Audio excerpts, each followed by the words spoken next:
Nobody can stop this flow. Hallelujah. Hallelujah. Hallelujah. Praise Lord అండి. Praise Lord. Praise the lord. Yeah. Praise lord అక్క. Praise Lord. బంధువుల చేత, స్నేహితుల చేత, తల్లిదండ్రుల చేత ద్వేషింపబడుతున్న అనుభవం ఎలా ఉంటుందో చూస్తున్నాం. ధర్మశాస్త్రంనే హ్యాండిల్ చేస్తూ వాళ్ళే మత ప్రవిష్టులుగా ఉండి, ఇక మతము ఒకటి ఉన్నది కనుక దానికి తల్లిదండ్రులుగా ఉన్నవారు ఎవరు అనుకుంటాం? కేవలం ప్రధాన యాజకులు కాదా? అవును. అటువంటి వారు ద్వేషిస్తూ, బెదిరిస్తూ, కోపపడుతూ ఉన్న సమయం వారు ఎలా ముందుకు వెళ్ళారు? పేతురు, యోహాన్లు మొదటిగా ఫేస్ చేశారు ఈ ప్రాబ్లం ఎలా ఉంటుందని. దేవుడు చెప్పిన, యేసుప్రభు తానున్న కాలంలో చెప్పిన ప్రవచనం కొద్దిపాటి నెరవేర్పు తొలకరి వర్షంలో అయిందని, కడవరి వానాకాలంలో పూర్తి స్థాయిలో జరగబోతుందని మనం జ్ఞాపకం చేసుకోవాలి. వాళ్ళు ఎలా దాన్ని ఫేస్ చేశారు అనే విషయం చూస్తున్నాం. వాళ్ళు ఎలా ఫేస్ చేశారు, దూత వారితో ఏం చెప్పారు చూద్దాం రండి. అపోస్తల కార్యాలు 5వ అధ్యాయం. అపోస్తల కార్యాలు 5వ అధ్యాయం 18, 19, 20 వచనం వరకు.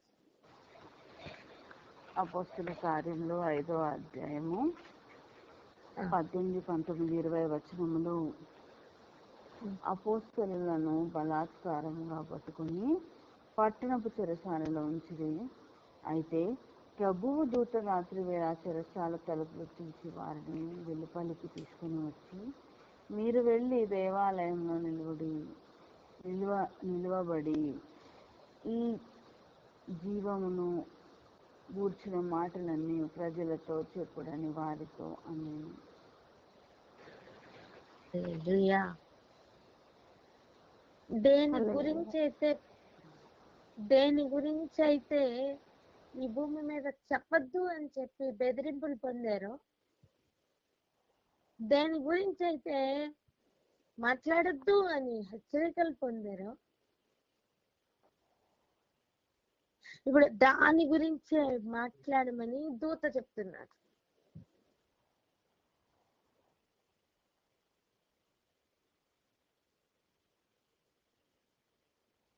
ఒకసారి ఆలోచిద్దాం.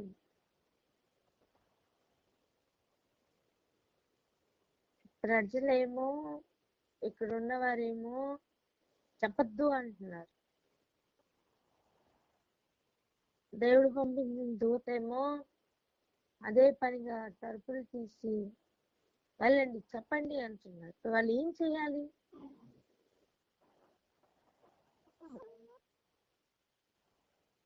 మరి ఇప్పుడు చెప్పాలా చెప్పకూడదా? చెప్పాలి. మరి ఏది ఎన్నుకున్నారు?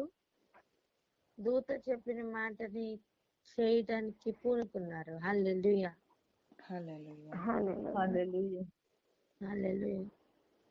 ఇంకా వాళ్ళు డూస్ అండ్ డోంట్స్ కానీ, ట్రయల్స్ కానీ ఇవేవి ఎక్స్పెక్ట్ చేయలేదండి. ఇవేవి కనీసం ఒక ఎక్స్పెరిమెంట్ గా కూడా ఏం చేయలేదండి. కన్ఫర్మేషన్. చెరసాలలో నుండి వాళ్ళని బయటికి తీసుకుని వచ్చిన దూత ఏం చెప్పారో అది చేస్తూ ఉండిపోయారు. ఆమేన్. ఈరోజు మనకి కూడా దేవుడు అనేక విషయాలు చెప్తూ ఉంటారు. మనుషులు ఆపోజిట్ గా చెప్తూ ఉండొచ్చు. ఏం చేస్తున్నానా? మనుషుల్ని సంతోషపెట్టుదానిగా వారిగా ఉన్నావా? దేవుణ్ణి సంతోషపెట్టుదానిగా వారిగా ఉన్నావా?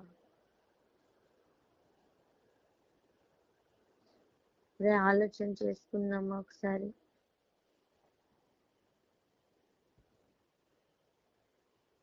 ఎవరైనా ప్రార్థన అందుకుంటారా? అయ్యా, మేము మనుషులు ఏమనుకుంటారో అని వారు ఆజ్ఞాపించింది చేయడానికి మేము పూనుకుంటున్నాం.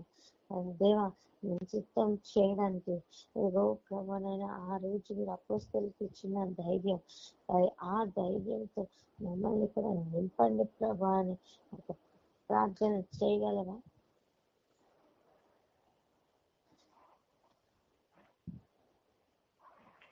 హల్లెలూయా.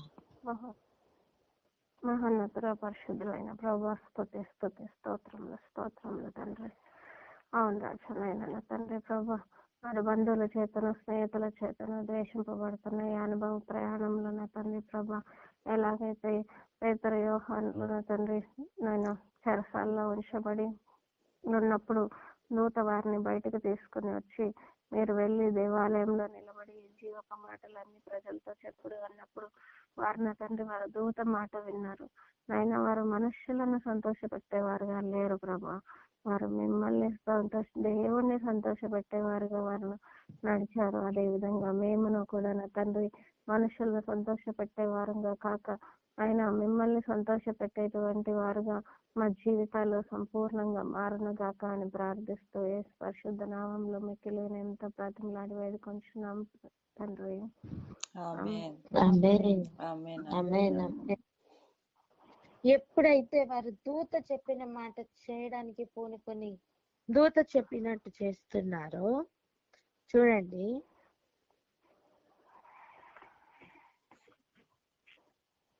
12వ వచనం చూడండి.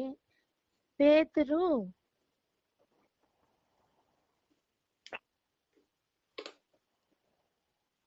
స్తోత్రం, ఒకసారి చదవండి. 12 కాదు, స్తోత్రం. నెక్స్ట్ వచ్చిన చదువురా. 22, 22 21, 21, 22. అపొస్తలుల కార్యాలు 5వ అధ్యాయము 5, 21, 22. 21, 22. వారు ఆయన మాట విని తెల్లవారుగానే దేవాలయంలోనికి వెళ్లి బోధించుచుండిరి. ప్రధాన యాజకుడును అతనితో కూడా ఉన్నవారును వచ్చి మహాసభ వారిని ఇశ్రాయేలీయుల పెద్దలందరినీ పిలువనంపించి వారిని తోడుకొని రమ్మని బంట్రోతులను చెరసాలకు పంపిరి. బంట్రోతులు అక్కడికి వెళ్ళినప్పుడు వారు చెరసాల్లో కనబడినందున తిరిగి వచ్చి చాలు. 23 కూడా చదువు. ఇప్పుడు చూడండి, లేదా చాలు. ఇప్పుడు చూడండి, వారు ఆ మాట విని, ఏ మాట విని? దూత చెప్పిన మాట విని. హల్లెలూయా. దూత రాత్రి చెప్పితే తెల్లవారుగానేనట, ఏ డిలే లేదండి. తెల్లవారుగానే వాళ్ళు ఏం చేశారట? ఎక్కడికి వెళ్ళారట? దేవాలయంలోకి వెళ్ళి బోధించారు. ఏం ధైర్యం అండి, అసలు ఏం ధైర్యం! దాక్కోట్లా, ఏమి బెదిరిపోవట్లా. వాళ్ళు ఏం చెప్పారు ముందు? ఈ నామములో మీరు మాట్లాడకూడదు, నామంలో మీరు బోధించకూడదు అని చెప్పారు. ఆ బలమును బట్టి మీరు మాట్లాడకూడదు అని చెప్పారు. ఆ హెచ్చరికలన్నీ ఏమైపోయాయి ఏంటి? డైరెక్ట్ గా దేవాలయంలోకి వెళ్ళి బోధిస్తున్నారట. ఏం ధైర్యం అండి!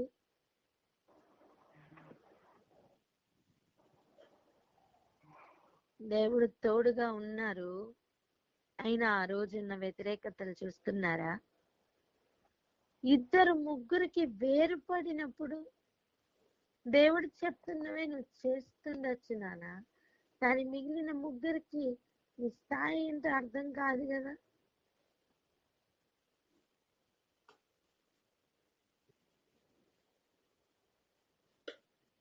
రాబోతున్న డ్యామేజ్ ని కానీ, రాబోతున్న ఉగ్రతను కానీ, రాబోతున్న డేంజర్ ని కానీ వాళ్ళు పట్టించుకోవట్లా. వారికి ఒక్కటే దూత చెప్పారు, ఏమని? ఈ జీవం గురించి వెళ్ళి ప్రకటించమని. అంతే, నేను చెప్పాలి అని చెప్పి తెల్లవారుగా నేనటండి దేవాలయంలోకి వెళ్ళిపోయారట.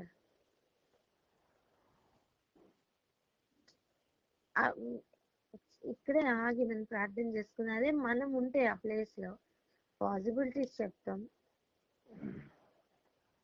తర్వాత ఏమవ్వబోతుందో ఆలోచన చేసుకుంటాం.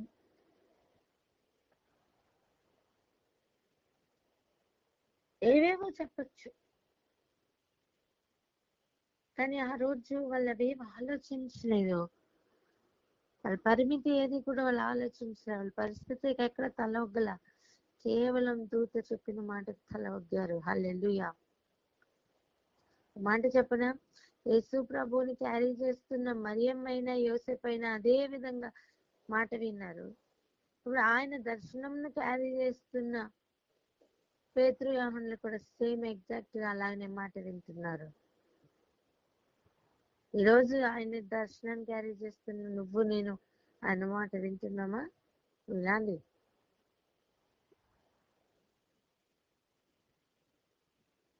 దయచేసి ఎవరైనా ప్రార్థన అందుకుంటారా? అయ్యా, మేము మా పరిస్థితులను, మా పాసిబిలిటీస్ చూసుకొని అనేక సార్లు ఆగిపోయామేమో, కానీ ప్రభా ఇక మేము అలా ఆగము అని ఒక తీర్మానం తీసుకుంటున్న వారు ఉంటే ప్రార్థన చేస్తారా?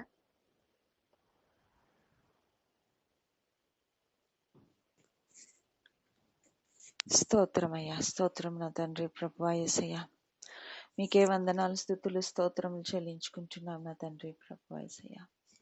తండ్రి, ఆనాడు పేతురు యోహానులు నా తండ్రి ప్రభువా యేసయ్యా చెరసాలలో బంధింపబడినప్పుడు నా తండ్రి దేవదూత వారి దగ్గరికి వచ్చి సత్యవాక్యమును గురించి ప్రకటించండి అని నా తండ్రి వారిని చెరసాలలో నుండి బయటకు తీసుకొని వచ్చినప్పుడు నా తండ్రి యేసయ్యా పేతురు యోహానులు వెంటనే నా తండ్రి ప్రభువా మరుసటి రోజు ఉదయమునే నా తండ్రి ప్రభువా లేచి తెల్లవారగానే నా తండ్రి దేవుని ఆలయంలోనికి వెళ్ళి నా తండ్రి యేసయ్యా సత్యవాక్యం గురించి బోధించటం స్టార్ట్ చేశారయ్యా. తండ్రి యేసురాజా, వారు దేవుడు చెప్పిన మాటను వెంటనే గ్రహించి నా తండ్రి ధైర్యముగా వెళ్ళి ప్రకటించిన వారుగా ఉన్నారు నా తండ్రి ప్రభువా. అయ్యా తండ్రి ప్రభు, అలాగే నా తండ్రి యేసయ్య మరియమ్మ యోసేపులు కూడా నా తండ్రి ప్రభువా దేవుడు చెప్పిన మాట వెంటనే విని నా తండ్రి ప్రభువా యేసయ్య పని చేసినట్టుగా మేము చూస్తున్నాం ప్రభువా. నా తండ్రి ప్రభువా మేమందరము కూడా నా తండ్రి ప్రభువా యేసయ్య నా తండ్రి మీరు చెప్పిన ప్రతి మాటను మేము వెంటనే గ్రహించిన వారమే నా తండ్రి ప్రభువా. వెంటనే మేము నా తండ్రి యేసయ్య చెప్పిండే పని చేసేవారుగా మేము ఉండాలయ్యా. మనుషులు చెప్పింది చేసేవారుగా మేము ఉండొద్దు, కానీ నా తండ్రి ప్రభువా మీరు చెప్పింది మాత్రము వెంటనే చేసేవారుగా మేము ఉండాలి ప్రభా. ఎక్కడ కూడా మేము ఆగేవారుగా ఉండొద్దు ప్రభా. తండ్రి మీ ఆత్మను క్యారీ చేసేవారుగా ఉంటూ ధైర్యముగా నా తండ్రి ప్రభువా యేసయ్య మేము ముందుకు అడుగు వేసేవారుగా ఉండాలి. ఎక్కడ కూడా మేము ఆగిపోయేవారుగా ఉండకూడదు, ఎక్కడ కూడా ఆలోచించేవారుగా మేము ఉండొద్దు. మీరు చెప్పారు అంటే వెంటనే చేసేవారుగా మేము ఉండాలి. అటువంటి సమర్పణ, అటువంటి డెడికేషన్, అటువంటి ఒబీడియన్స్, ఆ ఇమ్మీడియట్ ఒబీడియన్స్ నా తండ్రి ప్రభువ మేమందరము కలిగి ఉండుటకు కృప చూపించమని మీరే మమ్మల్ని అందరినీ బలపరచమని వేడుకుంటున్నాం తండ్రి. మా చిన్ని ప్రార్థన యేసయ్య అతి పరిశుద్ధ నామంలో అడిగి బ్రతిమాలి వేడుకుంటున్నాం తండ్రి. Amen, amen, amen. Thank you Jesus. Hallelujah, amen, hallelujah. Hallelujah. ఇక్కడ చూడండి, దూత చెప్పింది వాళ్ళు చేయడానికి పూనుకొని వాళ్ళు వెళ్ళారు. దేవాలయంలో చెప్పిన మాట ప్రకారం వారు దేవాలయంలో చేరి అక్కడ బోధిస్తూ ఉన్నారు. వారికి బయట ఏం జరుగుతుందో తెలీదు, వారికి చెరసాలలో ఏం జరుగుతుందో తెలీదు. కానీ అక్కడ ఏం జరుగుతుందంటే ఈ ప్రధాన యాజకులట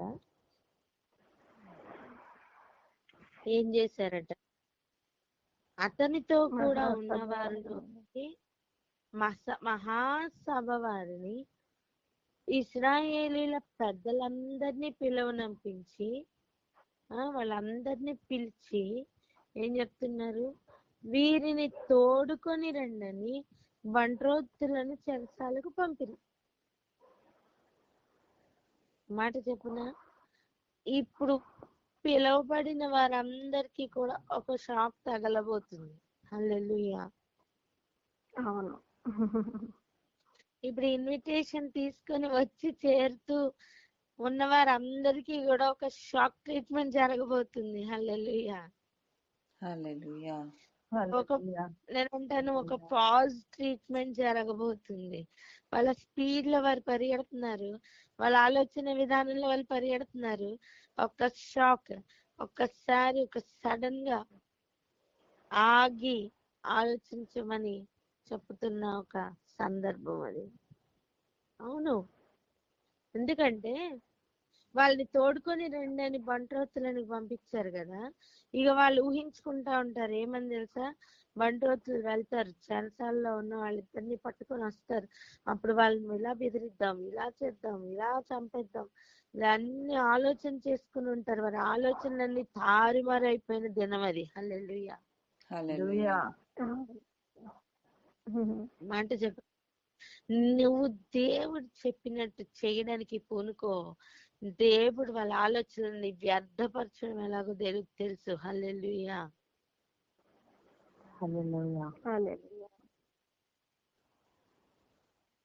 వారు దేవుడి పనిలో ఉన్నారు. వాడు దేవుడు చెప్పింది ఏదో చేయాలని పూనుకొని ముందుకు జరిగి వెళ్ళారు. వారికే తెలియకుండా దేవుడు వారి ఎదురుగుండా ఉన్న వాళ్ళ శత్రువులందరినీ కూడా దేవుడు హ్యాండిల్ చేస్తున్నారు ఇంకా. హల్లెలూయా. హల్లెలూయా. అమ్మ, నువ్వు దేవుడు చెప్పినట్టు చేయడానికి పూనుకొని బయలుదేరు, మిగిలినదంతా కూడా దేవుడు చూసుకుంటారని చెప్పండి. దేవుడు చెప్పినది పూనుకుంటే సమస్తము దేవుడే చూసుకుంటాడు. దేవుడే చూసుకుంటాడు.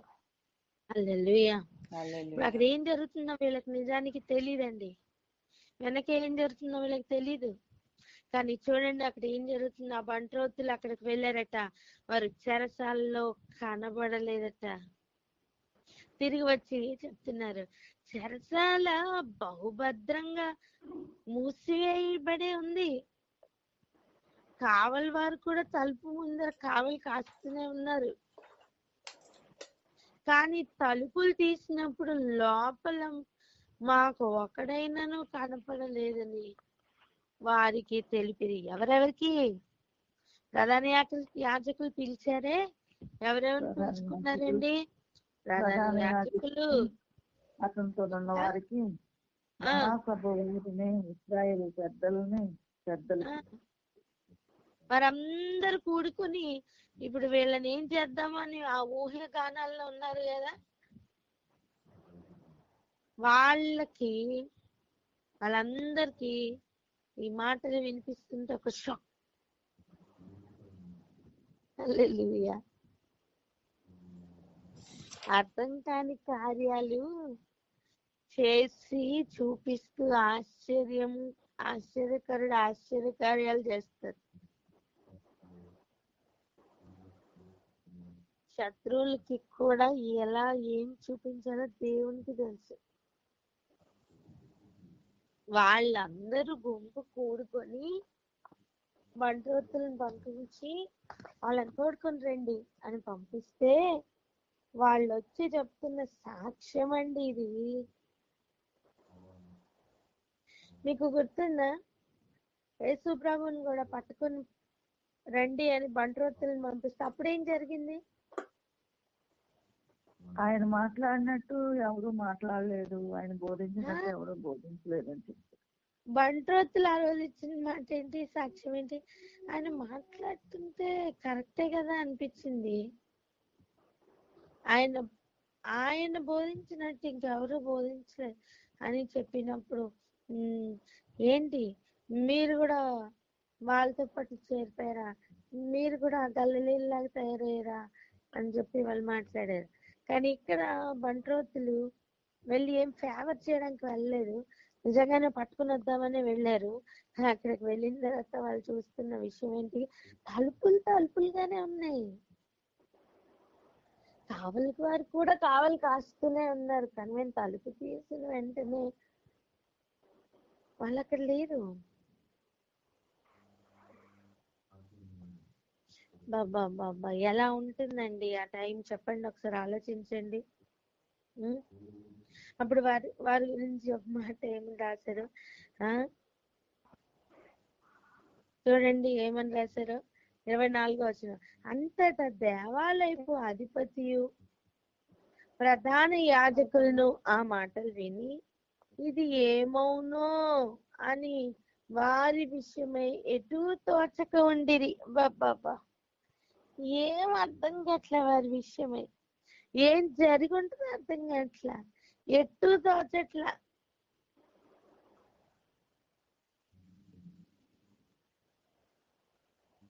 ధైర్యం తెచ్చుకోమని, శత్రువుని ఏం చేయాలో దేవునికి తెలుసు. ఆమెన్. ఆమేన్.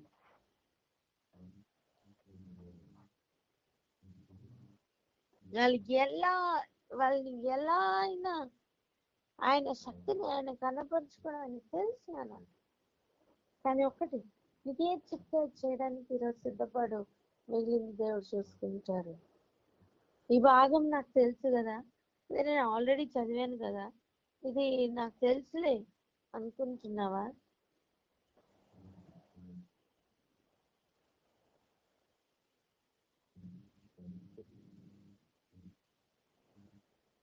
ఇక్కడ ఆగి ఒకసారి ప్రార్థన చేసుకున్నావా? అయ్యా నేనైతే నువ్వు చెప్పిన పని నేను చేస్తూ వెళ్ళాలి అని ఒక తీర్మానం తీసుకోగలిగితే, మిగిలిన పరిస్థితులన్నిటినీ హ్యాండిల్ చేసుకుంటూ ఒక వేగంలో పరిగెడుతున్న వాళ్ళని కూడా ఆపి ఆలోచన చేయడానికి దేవుడు అవకాశం వాళ్ళకు కూడా ఇస్తున్నారు. హల్లెలూయా. మీ జీవితంలో అనేక పోరాటంలు ఉండొచ్చు, అనేక మంది ద్వారా ద్వేషింపబడి ఉండొచ్చు. ఇదిగో వారు ఎక్కడికి పరిగెత్తినా, ఎక్కడికి వెళ్ళినా, ఎంత దూరం వెళ్ళినా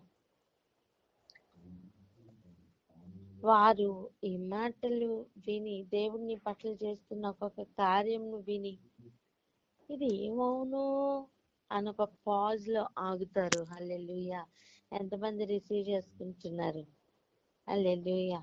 హల్లెలూయా. Thank you Jesus. హల్లెలూయా. నీ శత్రువులు ఒక పాజ్ లో ఆగుతారు, పలకండి అన్నమాట. శత్రువులు ఒక పాజ్ లో ఆగుతారు. శత్రువులు ఒక పాజులో ఆగుతారు. మనం ప్రార్థన చేసుకుందామా అక్క? హల్లెలూయా. Thank you Jesus. స్తోత్రం.